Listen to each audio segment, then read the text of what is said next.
Olá a todos, o meu nome é Aníbal Cunha, sejam bem-vindos a mais um episódio do Automation Talks.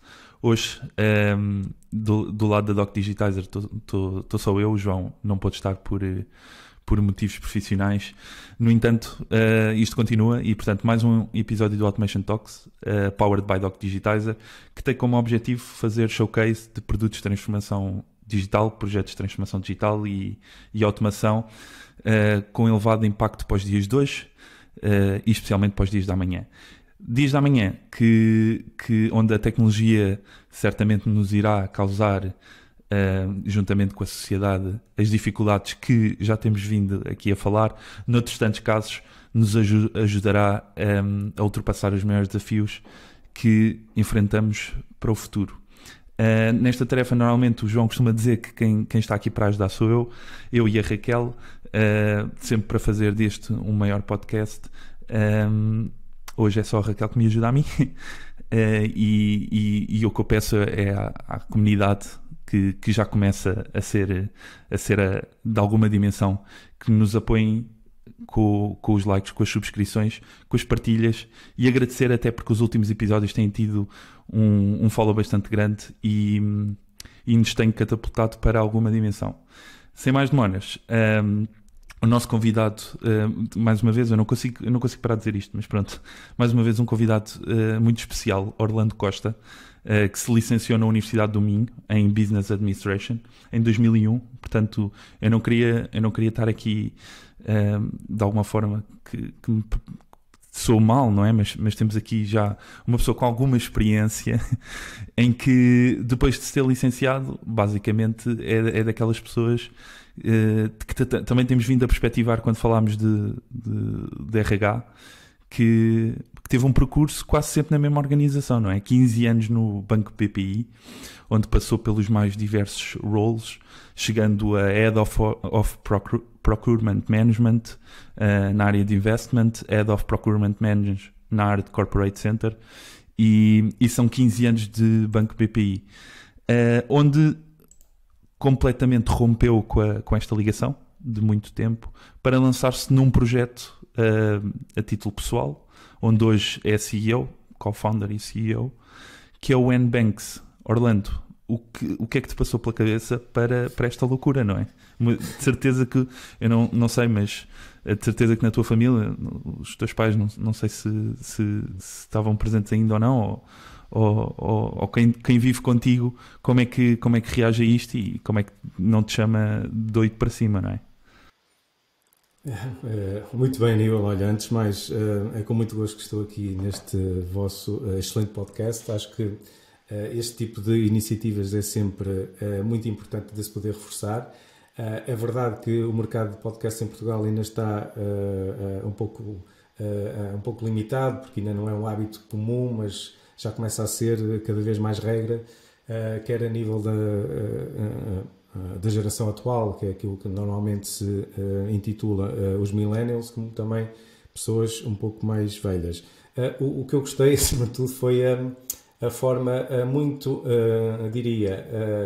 uma forma muito polite de me chamar relativamente velho, experiente, mas posso garantir que de facto isto foi um fósforo. Tem sido uma experiência muito rica e, como disseste muito bem, tive a nível profissional um grande enfoque na área bancária, nomeadamente no Banco BPI, um passado do qual muito me orgulho, que aprendi imenso em diferentes áreas, como tu fizeste referência. Foi um mix de vários tipos de cruzamentos, desde a área comercial até a área de formação de investimento, a área específica de consultoria de investimento. Depois, mais recentemente, passei para a área de IT, responsável pela área de gestão de procura de duas áreas de negócio, investimento e centro corporativo, e fazendo um pouco a analogia àquilo que também acabou por ser conhecido como a viagem de vida do Steve Jobs, que é a vida é uma conexão de pontos. A minha, claramente, fazendo obviamente analogia, mas pondo-me evidentemente reduzida à minha insignificância, é quando pessoa comum, não nenhum Steve Jobs, mas há aqui algumas semelhanças, que é de facto foi um conjunto de várias decisões que eu fui tendo na vida, que me levou a que, a partir de 2017, tomasse esta loucura, como tu dizes. No meu caso foi uma consequência já admitida, porque ao longo dos 15 anos fui sendo bastante disruptivo a nível interno e também a nível externo, ou seja, fui sendo uma pessoa empreendedora em conseguir enverdar por áreas desde o coaching, desde áreas do desporto, inclusive tirei um curso de treinador de futebol. Sim, já vamos falar sobre isso. Porque somos colegas, porque eu sou treinador, eu estou treinador estagiário, ok? Tirei o curso UFAC, como deves conhecer, e também vi no teu LinkedIn que tiveste ligações ao dirigismo do Clube Desportivo de Chaves, não é? Exatamente. Portanto, já vamos falar sobre isso também. Sim, também já vamos falar sobre isso. Portanto, apesar de facto ter feito uma carreira profissional sempre na mesma instituição e com alguma piada digo que na minha vida só enviei um currículo vitae, só uma vez, não enviei mais, e tive a sorte de ser escolhido, mas depois sempre com um caráter de inovação que fui-me apercebendo à medida que a idade foi avançando, fui-me apercebendo que já era genuíno, era inato, e aproveitei essa consolidação e essa enorme aprendizagem que tive no Banco BPI com aquilo que seria a vontade em fazer um projeto que hoje se chama Endbanks. Devo realçar que é um projeto de uma equipa, portanto sou eu juntamente com mais outros 3 colegas, todos da área bancária, portanto há aqui um forte background na área bancária que ajuda para que depois se possa impulsionar o projeto.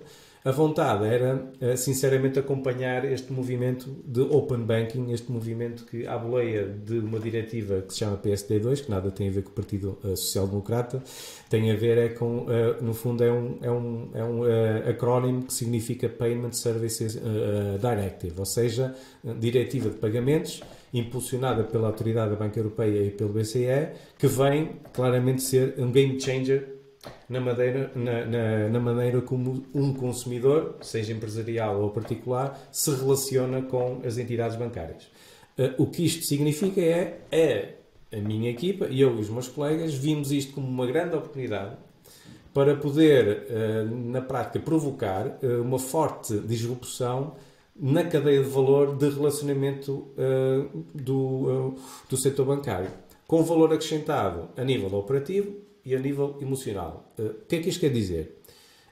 É hoje possível conseguir implementar um conjunto de ferramentas completamente inovadoras para agilizar um conjunto de processos que até agora eram extremamente burocráticos, coisas como agregar contas bancárias, agregar contas e transações, conseguir categorizar com machine learning e inteligência artificial todos esses movimentos e dar outra dimensão de conhecimento ao cliente.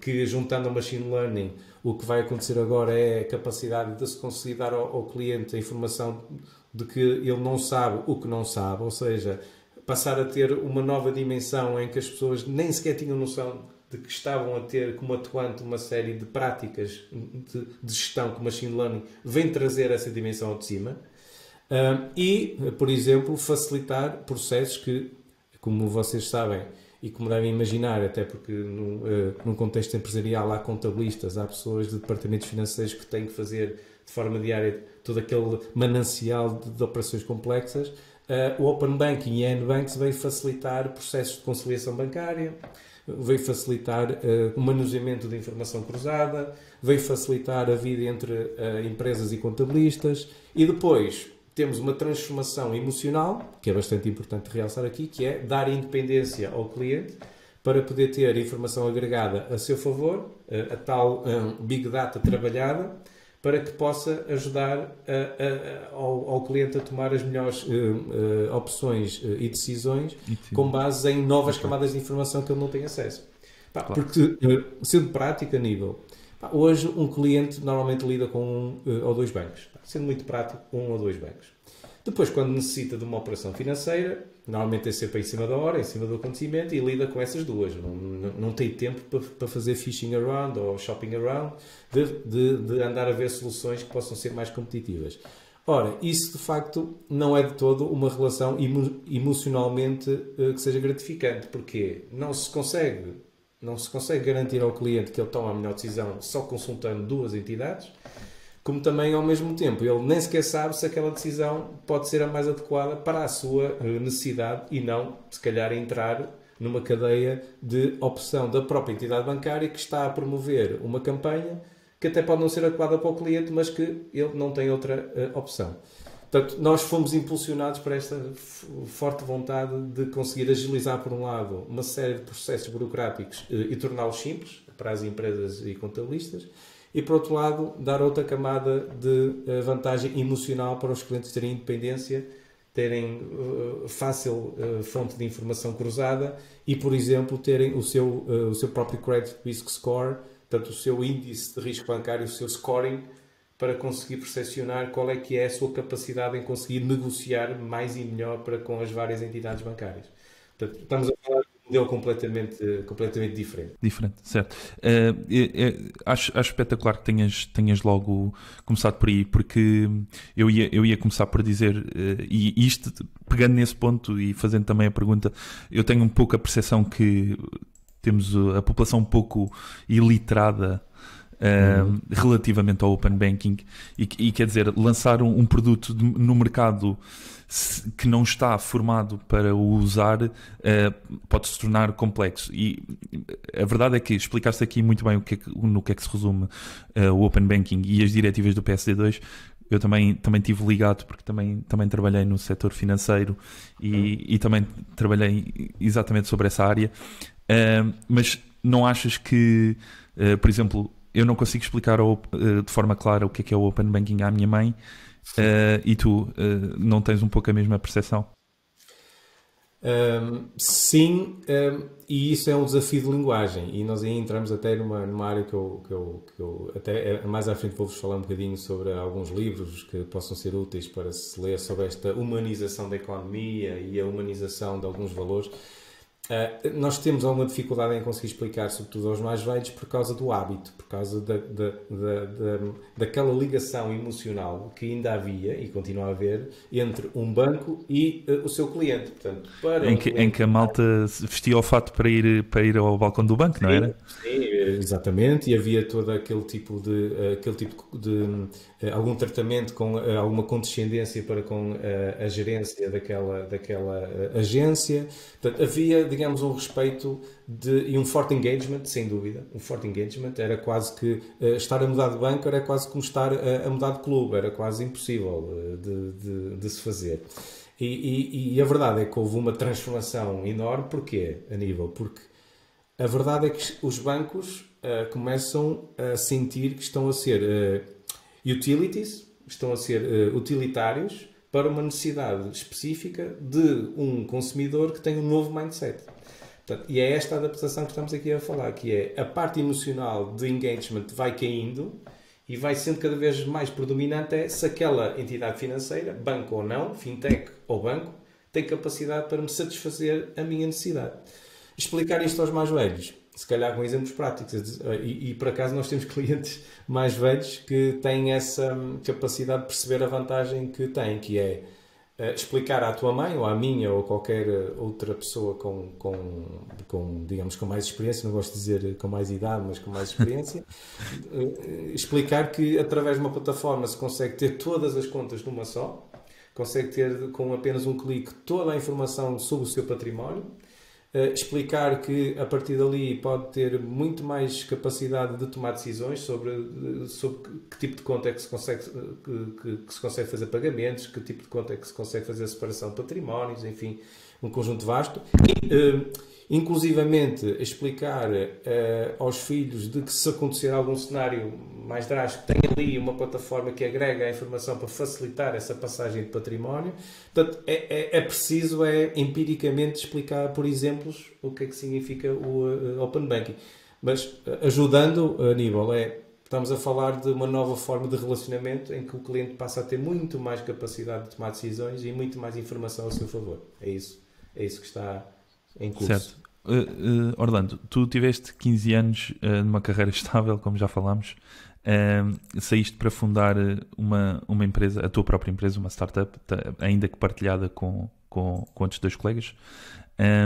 O que eu te pergunto é, apesar de tu me teres dito que passaste também pela área tecnológica, mas esse não é o teu background, não é? Não, ou Não. seja, tu falaste muito à vontade de machine learning e aplicaste exatamente da forma correta e com o raciocínio correto, mas como é que foi este período de adaptação, sendo que tu disseste, bom, é necessário criar aqui uma startup, eu vou precisar de componente tecnológica e se calhar não a tenho. Como é que isto aconteceu? Sim, olha, aconteceu, lá está, por um conjunto de, eu diria, de circunstâncias que foram ocorrendo, que é a equipa foi-se conhecendo num ambiente profissional e começamos a percepcionar que havia duas grandes áreas de negócio que tinham que ser feitas a nível de fundadores. Uma área de negócio, uma área em que seria importante ter pessoas experientes na área da comercialização e da relação institucional, Que é e onde que tu neste entras, caso não é? que é onde eu entro e o Nuno Oliveira, que é o CFO da NBanks, e depois uma outra vertente onde o António e o Ricardo, sendo engenheiros informáticos de formação, puderam aportar o seu conhecimento. E aqui faço realçar este aspecto que me parece importante enquanto startup ou até passar um bocadinho a experiência para pessoas que possam estar a pensar eventualmente em fazer uma empresa ou Para sair do em criar sofá, uma área de certo? negócio. Em sair do sofá, que é sempre importante que as áreas críticas do negócio estejam ao nível dos fundadores. Isso é completamente essencial. Não só pela disponibilidade que cada um tem, porque é completamente diferente. Apesar de nós termos excelentes colaboradores nas equipas, os fundadores não olham o relógio, já nem usam o relógio e o telemóvel fica virado ao contrário, porque já tenho medo de olhar para o relógio. Portanto, e isso faz uma diferença enorme a juntar a algo que só depois a experiência vai dando, e posso partilhar a nossa experiência, que é, eu, de facto, havia um dos fundadores que eu conhecia muito bem, o Nuno, que já era meu colega já há muitos anos, mas o Ricardo e o António já não os conhecia, eu diria, tão bem. E a verdade é que a parte dos soft skills é também uma componente super importante. Portanto, juntar hard skills para fazer um projeto que faz a simbiose entre áreas de negócio e tecnologia é extremamente importante, no caso da NBanks, mas o soft skills ainda acaba por ser mais predominante quando estamos a falar de um produto ou de uma empresa que está a nascer, não é? ou que esteve a nascer. Portanto, nós tivemos esta feliz coincidência de passados 3 anos, portanto, fundamos em 2018 e tivemos durante 1 ano e meio a fazer o nosso tubo de ensaio, digamos assim, a fazer a plataforma.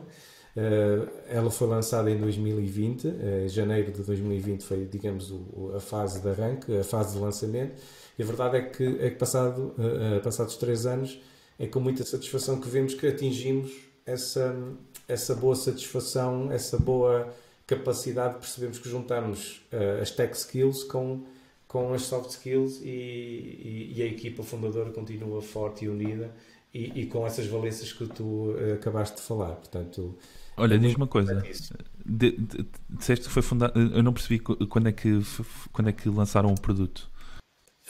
A empresa, digamos, a NBanks enquanto empresa foi fundada em 2018, setembro de 2018, portanto, Ok. a parte final de 2018. Depois tivemos 1 ano e 3 meses em termos de respectivo development, portanto, a desenvolver a Certo. plataforma de raiz, a consumir imensas horas de insights, que também é outro aspecto importante. Insights com CFOs, com CEOs, com contabilistas, milhares de horas a debater temas sobre de que maneira que o Open Banking pode ser útil para cada uma destas personas, para cada um destes respectivos profissionais, e depois resolvemos lançar a solução MVP, a solução viável em termos de produto, para conseguirmos atacar o mercado e sermos humildes de show your ugly babies, que é uma expressão que se usa muito em startups, que é, independentemente de vocês acharem ou não que é a altura certa de lançar o produto, mostrem os vossos bebés, sejam feios ou bonitos, mas vamos admitir que numa fase É a inicial altura são feios. Exato, é a altura de os ver. É da altura de o ver, e nós em 2020 adotamos essa estratégia, demos um passo em frente e adotamos se quiseres, um caminho que entendemos como o mais correto, sendo uma plataforma B2B, não é B2C. Entendemos que faria sentido começarmos a abordar as grandes empresas que sentem os pain points, digamos, as dores que nós conseguimos de alguma maneira suavizar ou matar, porque esta complexidade, se tu imaginares isto numa escala de grandes empresas, são horas e horas de consumo de gastos enormes e desgaste para estas pessoas, e nós conseguimos entrar nessas grandes empresas e facilmente perceber que o produto tinha valor, que foi comercializado, portanto não tivemos nenhuma necessidade de entregar a plataforma em troca de patrocínio dessa grande empresa, não houve sequer essa necessidade, portanto eles adquiriram a plataforma, facilita o facto de ser um software as a service, portanto não é, digamos, um software que tem que levar planos de formação e um conjunto de instalações complexas, e foi com muita humildade que também fomos percebendo, e isso também é outro fator que me parece importante passar. Quando se faz um produto novo tem que ter muita humildade, ter um bom queixo para levar uns bons punches e uns uppercuts, porque às vezes é difícil de saber lidar com a resposta, o feedback do utilizador, mas sempre nesse caminho de otimizar e melhorar. E, portanto, quem entra na área de software e pensa que há produtos acabados está redondamente enganado. Certo, não há produtos acabados. E nós estamos continuamente a fazer isso. Portanto, para responder a essa questão, sim, fundamos em 2018, mas o produto foi lançado em 2020. Ok. E como é que estão a nível de startup? Sentes que, ou seja, eu não sei se estão por dentro de alguma ronda de investimento ou se já te escolaram, como é que... Queres falar um pouco sobre isso? Sim. Por acaso, apesar de eu, obviamente, não poder fazer nenhum tipo de... Certo, daquilo que puderes falar, claro. Exatamente, de não conseguir... De não poder fazer nenhum tipo de respectivo disclosure sobre a operação.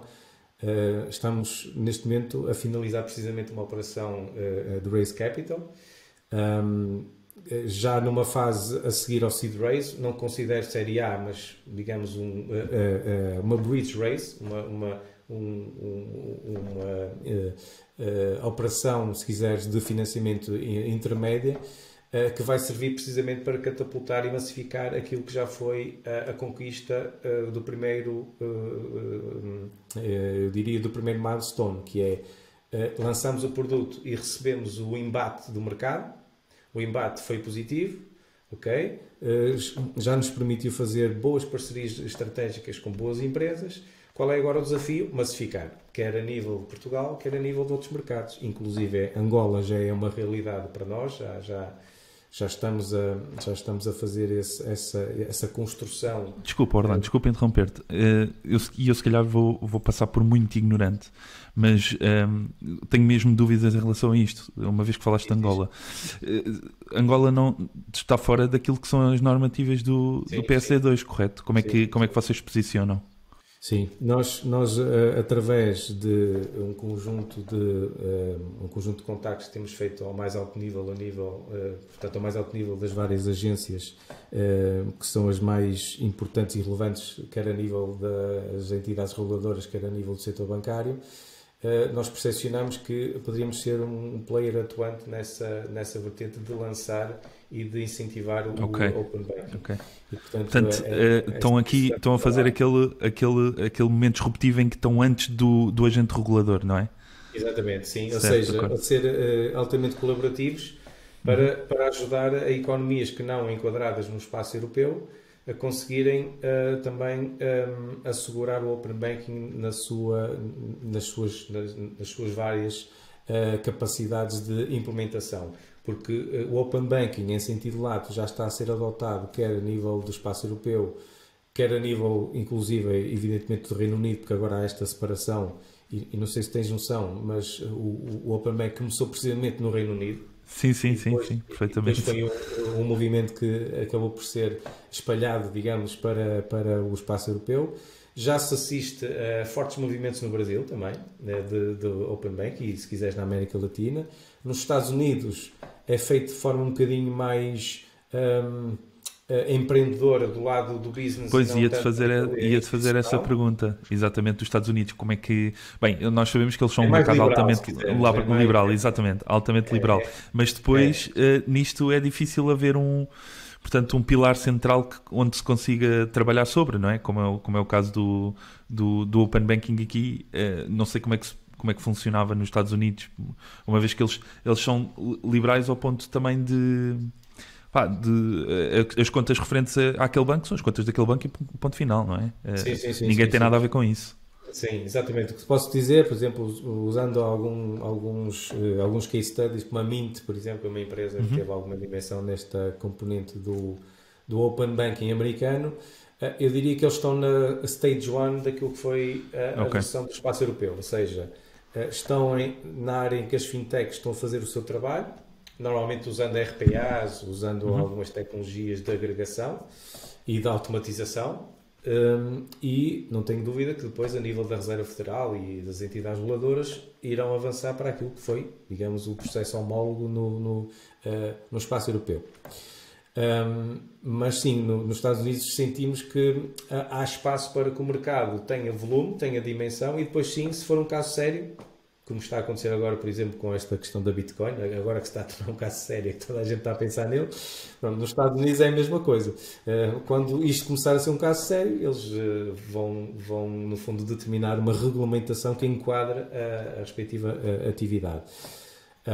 E portanto, o que podemos dizer a nível é que se nós falarmos daqui a 3, 4, 5 anos, a minha perspectiva é que o Open Banking seja uma realidade cada vez mais atuante e mais diária e as pessoas vão começando a perceber a vantagem de poder interagir e poder usar ferramentas a um outro nível, a uma outra dimensão que nada tem a ver com a sua relação diária de hoje. Certo. Ainda bem que falas disso, Orlando, porque eu também, eu mais ou menos o segundo, vai, entre aspas, tivemos também um episódio sobre investimentos, mas estávamos a falar em off, que tiveste a oportunidade de ouvir um episódio. Este acredito que não, foi um episódio aliás, foi o nosso primeiro episódio, que também falámos um pouco sobre a banca com o Ricardo do Montepio Crédito.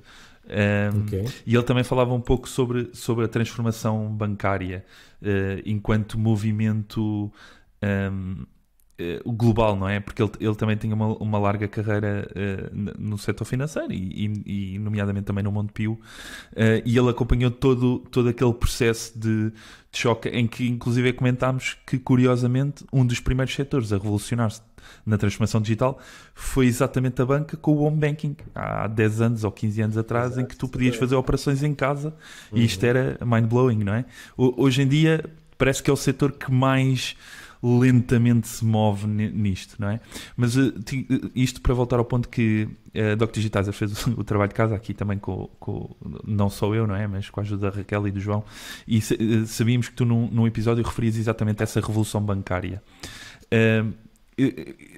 Essa revolução bancária vem a surfar esta onda do PSD2 ou é algo mais de transformação digital com machine learning que as instituições vão investindo? Fala-me desta transformação bancária. Sim.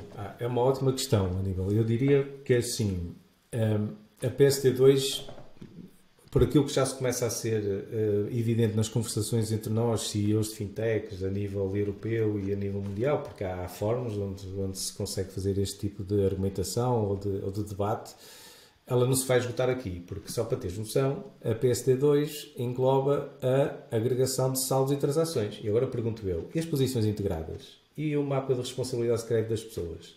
E as posições de crédito mais alargado que as pessoas têm? Fica ainda essa informação ainda por trabalhar. E, portanto, isto ainda é uma revolução em curso. Pois, exato. Eu já não estou ligado, mas já não estou tão por dentro do ambiente. Mas sei que havia normativos do PS2 que ainda estavam para vir, não é? Ou estou errado? Não, isso, exatamente. Portanto, isto é uma journey, começou com o PSD 1. É o ponto do iceberg, não é? Exatamente, a PSD1 foi um processo embrionário que eu diria basicamente apenas para permitir integrações para a API entre diferentes players.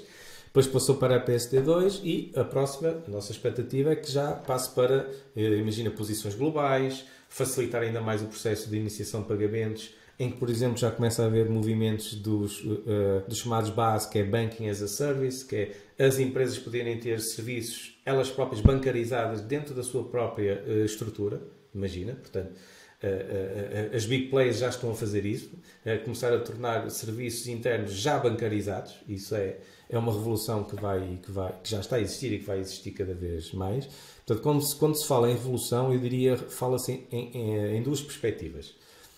a revolução da ligação do cliente ao banco ou às entidades bancárias, portanto, por uma aceleração da chamada pegada digital ou da Internet of Things, portanto, cada vez mais. Isso é uma revolução, né? Portanto, tornar cada vez mais simples a jornada do cliente quando ele lida com a entidade bancária. Mas depois há uma outra revolução, que é nessa onde nós estamos, que é a revolução da relação do cliente para com os vários agentes que estão presentes no ecossistema. Por exemplo, a capacidade de o cliente, além daquilo que são as instituições top of mind, conseguir interagir com as outras que nem sequer conhece.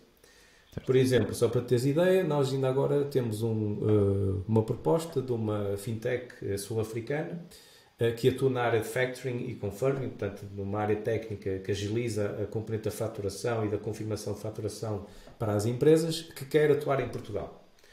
E nós, como é óbvio, somos um agente facilitador, porque vamos dar a conhecer às empresas portuguesas esta nova entidade, que em condições normais ou faz um grande investimento publicitário e passa a ter o seu awareness, não é? E, portanto... Ou vai buscar o diretor de marketing da Coca-Cola para conseguir ser mencionado no mercado, não é? Exatamente. E depois, como Steve Jobs disse, olha, queres vender uma bebida com gás ou queres ser revolucionário? Ou então, passa a dar-se a conhecer a um player como nós, que temos um marketplace, e dizemos, olha, está aqui mais um player que tem estas características e o cliente com distância de um clique consegue ter esse acesso. Isso é outra revolução. Ok, Anil? Portanto, quando eu falo em revolução, estamos a falar destas duas perspectivas. Aceleração, eu diria, digital, que é um passo que continua cada vez mais a existir, mas depois a própria maneira como as pessoas se relacionam com as entidades bancárias. No fundo, apesar de tudo, é uma pessoa, pronto, que também tem polémicas, mas o Bill Gates, há muitos anos atrás, falou de que os bancos as pessoas não precisam de bancos, precisam de serviços financeiros. Certo. E é o que está a acontecer. É exatamente isso. As pessoas precisam de players que lhes prestam serviços, já não relacionando muito à marca e já não tendo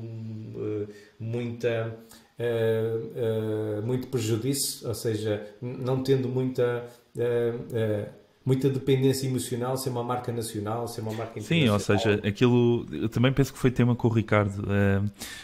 Portanto, aquela tradição em que o pai tinha conta no whatever que fosse a marca, não é? O filho ia ter, mas dos millennials para a frente essa relação já não existe, ou seja, claro. A relação prende-se com o facto de eu poder fazer o máximo de coisas possíveis de forma mais confortável e de preferência sem sair do smartphone. Não é de casa, mais confortável, mais utilitário, e isso, se pensarmos num espectro mais largo, até nos pode fazer conduzir, por exemplo, para a sensação de posse. Por exemplo, os millennials, qual é o valor que dão à posse? A posse versus experiência. O que é que eles valorizam mais? Não é? Eu ainda sou da geração, deixa-me que te diga, apesar de apenas ter 41 anos, atenção, não tenho propriamente 60, ao contrário da tua introdução, parecia que eu tinha 60, estou a brincar contigo, mas eu ainda sou da geração, por incrível que pareça, que numa conversa de café ficava estranho se algum de nós dissesse que tinha uma casa alugada. Porque, para todos os efeitos, a posse, a partir dos 28, 27 anos, era um estatuto social, não é? Era um estatuto. E mal de alguém se atrevesse, numa conversa de amigos, dizer, não, eu vivo numa casa alugada. E houve aqui uma transformação radical, e eu não deixo de dizer que isso é que está correto, que apesar de, obviamente, haver um asset, que é importante, a pessoa tem ali um asset, tem um ativo, mas o mindset agora é de utilitarismo. Eu quero utilizar, não quero possuir. E isso é uma revolução que, encadeada nesta que estamos a falar da banca e noutras, vem provocar, obviamente, uma transformação radical na maneira como as pessoas se estão a relacionar com os players, sejam bancários ou sejam não bancários. Certo, estou completamente de acordo, até porque eu ainda apanhei um pouco aquela fase em que a malta dizia o carro que tinha. Ok? Portanto, ali nos loucos anos 20, portanto, eu já tenho 27, sou muito mais novo que tu, Orlando, embora te queiras aproximar, não, eu acho que não tens muita hipótese.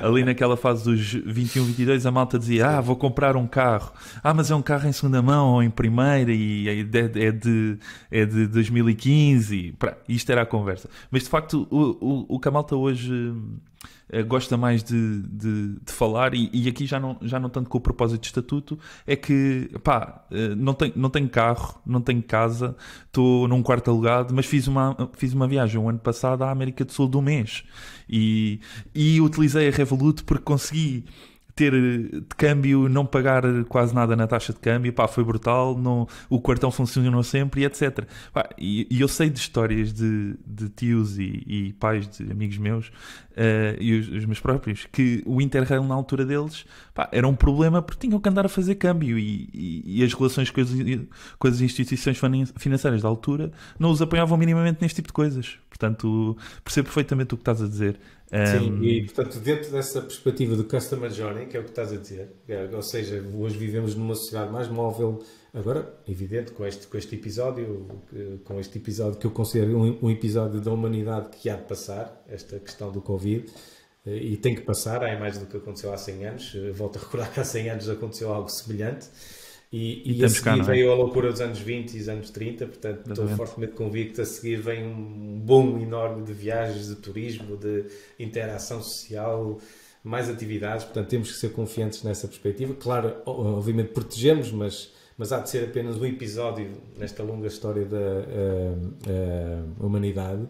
Mas a verdade é que se nós olharmos para a Customer Journey, o que tu estiveste a descrever é, hoje há um novo tipo de cliente e os diferentes players têm que saber interpretar essa jornada. Pronto. Nós, neste caso concreto, na NBanks, olhando para aquilo que é o Customer Journey típico de uma empresa, no seu departamento financeiro, na sua ligação com a contabilidade, na sua ligação com os bancos, na maneira como tem que avaliar o seu risco, nós fizemos esse projeto, essa análise, que é, há um novo cliente, há um novo mindset, vamos adaptar-nos e vamos conseguir ser atuantes à maneira como à imagem do que a Revolut fez, que é uma fintech completamente diferente da nossa e estamos a falar de um challenger, portanto a Revolut é um challenger. No nosso caso, não somos uma fintech que seja challenger e se quiseres depois até podemos explorar, porque às vezes as pessoas confundem fintechs como se fossem alternativas a bancos. Não é o caso. Estamos a falar de empresas tecnológicas que prestam serviços financeiros. Serviços esses que podem ser de compliance, podem ser de RegTech, podem ser de serviços de informação, como no nosso caso, serviços de iniciação de pagamentos, enfim, um universo. Portanto, estamos a falar de um novo ecossistema bancário que é partilhado. Em vez de ser o banco e o cliente, passam agora a haver os chamados third party players, portanto, novos intervenientes que estão a coabitar neste ecossistema. Olha, fazendo aqui o paralelo, não querendo fazer porque eu não acho que seja justo, mas portanto, uma aplicação, vocês referiste há bocado que vocês posicionam-se no mercado como B2B, portanto, normalmente o que acontece neste tipo de conceitos básicos, não é, do Open Banking, é eu ter uma aplicação no smartphone em que eu agrego todas as contas. Pronto, isto de forma muito simplista, como é óbvio, sim. Mas no vosso caso é uma coisa que se aplica às empresas, portanto não é, obviamente que o destinatário não é suposto ter uma aplicação no smartphone, mas que portanto a nível do C-level da empresa tenha informações de todas as contas bancárias e ativos financeiros de forma centrada. Como é que sabemos bem que isto é um mercado regulado, não é? E apesar de alguma forma isto se estar tudo a transformar, sabemos bem que isto é um mercado de pedra. Claro. Como é que achas, como é que competem com os bancos? Ou seja, achas que no final, porque eles próprios também estão a fazer esta transformação digital, não é? Portanto, as aplicações bancárias também vão disponibilizar estes produtos de forma centrada das contas da concorrência. Como é que conseguem competir e qual é o elemento diferenciador para competirem aqui com bancos que são instituições lendárias, não é? Sim, é uma excelente questão e que sinceramente eu acho que há aqui um ou dois grandes pilares que fazem toda a diferença. A primeira é que, e eu digo com orgulho, é preciso ter a percepção da independência, ou seja, pode fazer espécie a um cliente e de facto os nossos clientes assim o fazem porque é por isso que os influencia a ser positivamente os nossos clientes, faz espécie a clientes agregar informação bancária de todos os bancos num banco. Portanto, é o chamado vício de vontade. Ou seja, quer dizer, se fala de haver, e tu sabes que esses processos estão em curso, da Autoridade da Concorrência dizer que há uma cartelização entre os bancos e por aí fora, quer dizer, é um pouco estranho como é que um cliente poderá ter aquela percepção de agregar informação de vários bancos num banco. Portanto, estamos a falar de vício de vontade. Isso parece que não, mas é um importante milestone que nós sentimos, que o nosso cliente percebe que nós, não sendo uma entidade bancária, faz todo sentido agregar informação de um lado independente que lhe permite posicionar de uma forma completamente mais ágil e não dependente daquilo que são as suas relações habituais com as entidades bancárias. Isto é um aspecto. E depois, nós estamos, se me permites, completamente focados na necessidade do cliente, seja ela transversal ou não, a um banco. Ou seja, o que é mais importante para nós é o cliente, independentemente da entidade bancária, se sente ou não satisfeito com aquilo que são os serviços que nós estamos a prestar. Quando se trata de um banco, obviamente, e eu sei porque falo por experiência, não é? É natural que haja aquela difícil relação de estou a prestar um serviço financeiro, mas ao mesmo tempo eu tenho que prestar um serviço de produto. Tenho que mostrar produtos para serem subscritos pelo meu cliente. Ora, esta difícil convivência faz com que, em termos de posicionamento natural, a nossa visão é que quando se fala em open banking, quando se fala em agregar informação, forçosamente tem que haver independência. Não faz sentido estar a agregar num dos players que já existem no mercado enquanto entidades bancárias. Portanto, essa, se quiseres, é a nossa principal base, que significa uma grande posição de concorrência versus as entidades bancárias.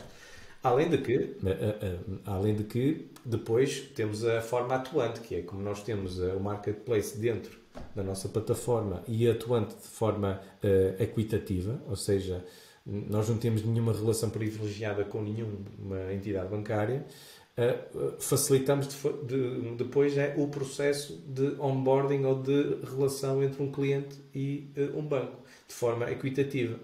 Portanto, isto, no fundo, faz com que nós assumamos a nossa posição de independência, mas não quer dizer que sejamos uma ilha isolada. Somos um arquipélago. Portanto, somos uma ilha no meio de um arquipélago que faz parte do ecossistema que o cliente tem de relação com as diferentes entidades. Mas depois como é que geres a outra parte? Portanto, depois há o reverso da moeda, não é? Que é como é que o mercado ganha confiança. Ou seja, como é que tu sentes, ou se é que sentes, não é? Acredito que não, ou estejam a trabalhar para isso, mas como é que o mercado confia numa aplicação que não tem, como é que eu ia dizer, a instituição por trás, não é? Ou de forma independente, e se tu sentes essa falta de confiança nos clientes, em relação a aplicações que tenham a ver com finanças, do dia para a noite, eu vou dar a um third player muita informação pessoal do qual ele pode usufruir para o dark side, não é? Por assim dizer. Certo. Pronto. Eu percebo a tua questão e nós sinceramente não sentimos. Porquê? Porque não só é uma atividade que é perfeitamente regulada pelo Banco de Portugal, que neste caso estamos a falar a um nível mais superior, porque nós, como queremos atuar no espaço europeu, estamos a falar de que atuamos com a supervisão da própria Banca Europeia, portanto da EBA e do BCE. No entanto, não deixa de ser relevante que, além disso, portanto, essa mensagem de confiança de que não é qualquer fintech que consegue fazer a integração dos dados bancários do cliente, até porque, além disso, também existe esta perspectiva que é importante, é que estamos a falar ao nível apenas de consulta, portanto, não há nenhuma hipótese de se poder fazer nenhuma transferência ou nenhuma operação, porque aí já estamos a falar de respectivas transações, estamos a falar de transações, de meios transacionais, que não se faz na nossa plataforma. Portanto, nós somos uma plataforma de inteligência, nós somos uma plataforma operativa, portanto, operativa no sentido de fazer transferências ou operações que possam pôr em causa as transferências ou os valores dos respectivos clientes. Além disso, o fato de, inclusivamente, o estado de arte que nós temos na nossa plataforma faz com que, em muitos casos, nós até estejamos mais seguros e mais confortáveis e com outros níveis de segurança que as próprias entidades bancárias. Pode parecer estranho, mas na verdade é que, como hoje conseguimos ter esta capacidade de adotar mais tecnologia mais recente, porque não temos legacy, não temos aquele fardo pesado de ter que fazer uma revolução autêntica dentro da estrutura de base de dados dos próprios bancos, conseguimos implementar constantemente um conjunto de implementações de encriptação, dupla encriptação, métodos de segurança que eu até questiono se alguns bancos até conseguem fazer atualmente. Vão conseguindo, mas mais lentamente, obviamente. Portanto, até conseguimos ser mais seguros do que algumas entidades bancárias. Orlando, estamos aqui a chegar um pouco ao nosso tempo. Mas antes é bom sinal. É bom sinal. Olha, vou-te dizer que foram 45 minutos que passaram a correr. E confessaste-me aqui um pouco agora um pequeno fé de ver. Confessaste-me em off que eras fã de podcasts, que já tinhas feito algumas coisas. Deixa-me dizer que és um orador nato, e que está a ser uma conversa super agradável e consegues passar a mensagem de forma super clara. Nós chegamos aqui a uma parte que eu costumo de apelidar, que é a parte aqui do nosso episódio que perspectiva a sequela do Exterminador 24. E eu queria-te perguntar aqui, portanto, duas perguntas numa. A primeira era, há bocado falaste que há um conjunto mais de informações que possam estar para vir. O que eu te quero perguntar é, quando estivermos em 2030 e de facto isto for realmente transparente, como é que tu achas que o mercado se vai comportar quando esses dados estiverem todos de forma acessível, mais fácil, mais rápida, através de uma impressão digital? Quer dizer, na altura há de ser leitura pela retina, mas como é que tu achas que o mercado se vai posicionar? E aqui também perspectivar um pouco a N-Banks. Onde é que vocês vão estar? Sim, eu confesso que nós até já estamos a olhar para isso, já estamos a olhar para essa dimensão e já agora só para poder partilhar isso. Nós temos toda a vontade que o nosso cliente possa fazer uma ligação por vídeo com entidades bancárias e do nosso lado as coisas estão prontas, às vezes do outro lado ainda não estão. Mas o que eu imagino para 2030 é a distância de um clique com a adoção, por exemplo, de modelos preditivos, um cliente poder ter logo a percepção de que pode eventualmente necessitar de um apoio financeiro, seja empresarial, seja a título particular. Vamos pôr isto no mesmo âmbito. Um cliente conseguir ter em 2030 um modelo preditivo que consegue acionar que daqui a 3 meses vai precisar de algum cash flow adicional, de algum reforço de tesouraria. Depois aparece um conjunto de soluções em que os bancos já conseguem ter o pré-scoring do cliente e oferecer soluções para ele acionar e rapidamente ativar essa necessidade financeira, esse produto, que depois, como tu disseste muito bem, com a identificação por retina ou identificação facial ou por impressão digital, ele ativa esse contrato e essa necessidade, seja em Bitcoin, seja em moeda euro, dólar, o que seja, é entregue ao cliente. Assim como, por exemplo, o marketplace extremamente automatizado, que é tu vais a uma loja de e-commerce, por exemplo, ou mesmo out-commerce, ou se quiser loja física, não é? E o teu método de pagamento, aliás a Amazon já está a instituir isso, passas na loja, sais da loja, levas o teu telemóvel como um meio de pagamento e o meio de pagamento fica feito, não precisas de ir à zona da caixa para fazer esses pagamentos. Portanto, eu olho para 2030 neste setor bancário com duas perspectivas, que é uma integração, eu diria, brutal de várias aplicações, bancos e fintechs, super acelerado, e aqui a juntar já a inteligência quântica e o sistema quântico, portanto, a aceleração de processos, o processamento das máquinas cada vez mais céleres. Como tu sabes, é uma revolução que está em curso, que essa sim vai ser uma grande revolução. A parte quântica da coisa vai ser extraordinária. E eu admito que daqui a 10 anos vamos viver isso já. Portanto, muito mais integração. Os bancos vão existir enquanto utilities, do género eu tenho o meu dinheiro depositado naquela entidade e vou-me fazer dela, mas depois há um conjunto vasto de players, fintechs e outros, que vão facilitar aquilo que é o cumprimento da jornada do cliente. É isso que me parece que vai existir. Portanto, alguém tem uma necessidade rapidamente satisfeita com modelos preditivos e modelos matemáticos, algoritmos, que consegue rapidamente dizer ao banco que aquela pessoa tem capacidade para conseguir suportar aquele crédito ou aquela necessidade.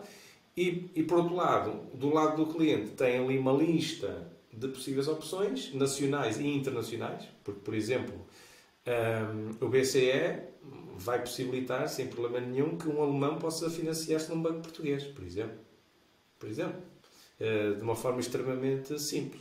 Portanto, vamos viver neste mundo de aldeia global, em que a única coisa que eu acho que nós temos que estar atentos é que alguém tem que ter acesso à ficha para tirar a ficha quando for necessário, porque há um problema chamado base de dados, há um problema chamado proteção de dados pessoais, que eu acho que esse é que vai ter que ser o grande tema para conseguir proteger a pessoa, para só quando ela quiser e como ela quiser é que vai oferecer esses dados para que possam ser trabalhados, porque neste momento há um adormecimento pleno. As pessoas não têm noção de que os seus dados estão a ser trabalhados a um nível muito mais superior do que elas próprias conhecem. Esse é que eu acho que vai ser o grande tema até 2020. É o trade-off pronto, é o trade-off de todas estas coisas. É o trade-off da facilidade, Exatamente. Orlando, vamos ao nosso Automation Challenge. Acredito que estejas mega preparado. Portanto, queria saber as tuas recomendações. Como sabes, estamos em confinamento. E, portanto, as tuas melhores recomendações para que as pessoas possam ficar, evoluir e ensinarem-se a si próprias em casa e em segurança. Portanto, um livro, um podcast e uma personalidade para seguir. Ok. Olha, a nível de podcasts, se me permites, tu pediste-me uma, mas muito rapidamente eu falo de duas. Claro. Uma que eu gosto bastante e que, de forma como as pessoas começam a ouvir, agora parece que já não está muito na trend, que são as TED Talks. Adoro podcasts de TED Talks em que simplesmente tu levas contigo estados de ideias de 15 em 15 minutos. Portanto, estás a ouvir uma ideia, depois de repente ouves outra, e isso é fantástico, porque não só a pessoa passa bem a mensagem em 15 minutos, como também depois já estás a ouvir outra ideia completamente alternativa e adoro.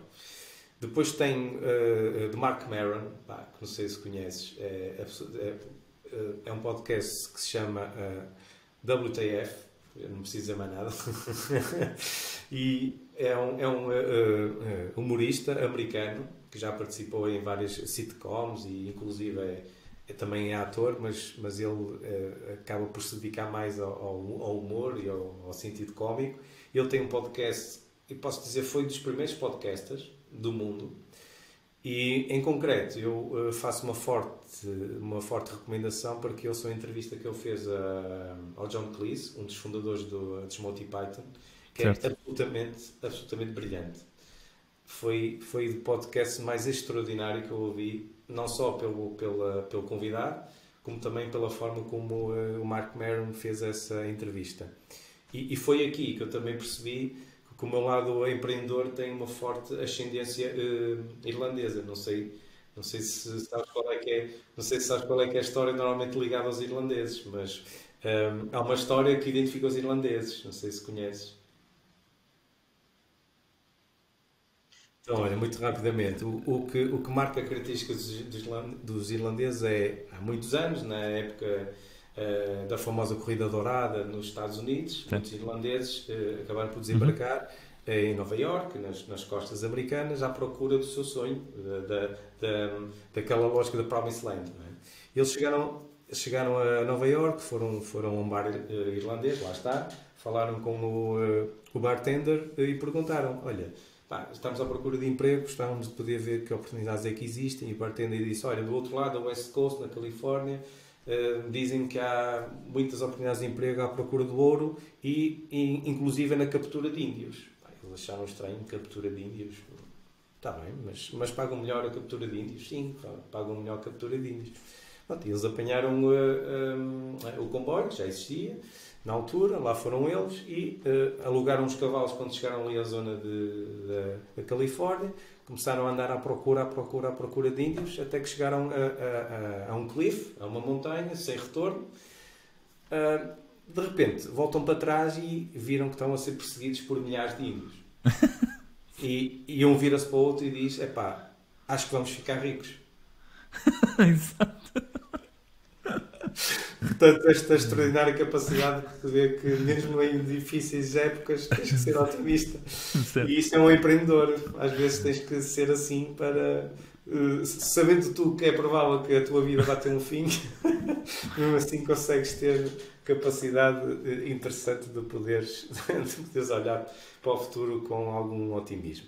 Pronto, esse podcast é maravilhoso e recomendo. A nível do livro, olha, muito fruto do que se tem passado agora.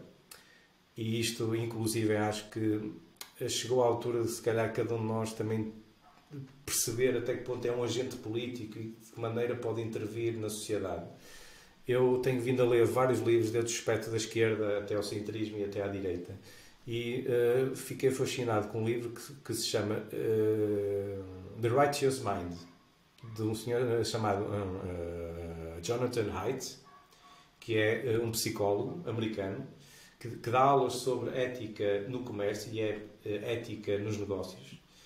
E ele explora neste livro o que leva as pessoas a serem intuitivas na sua natureza e a serem não racionais, quer na sua adoção de escolhas sob o ponto de vista religioso, quer sob o ponto de vista político.